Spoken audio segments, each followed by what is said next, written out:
Vaccination encore, la plupart des Français veulent du Pfizer, mais ils ne l'auront peut-être pas. Et oui, c'est une information Europe 1. Certains centres de vaccination envoient des messages aux futurs vaccinés pour les prévenir qu'ils risquent de recevoir une injection de Moderna et pas de Pfizer, Céline Géraud. Pfizer plutôt que Moderna.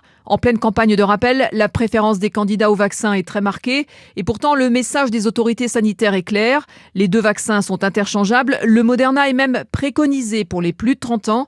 Les explications de Jean-Paul Hamon, président d'honneur de la Fédération des médecins de France. Il faut dire et il faut le répéter aux gens de plus de 30 ans, il n'y a aucune contre-indication à vacciner en Moderna pour ceux qui ont eu du Pfizer les 2 premières doses. Troisième dose, il faut faire une demi-dose de Moderna.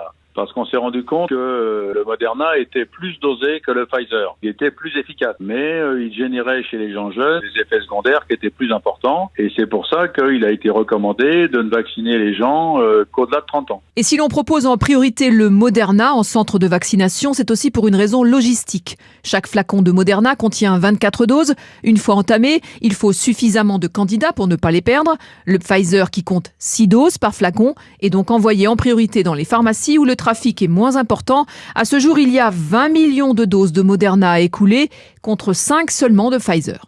Céline Géraud, chef du service Société d'Europe.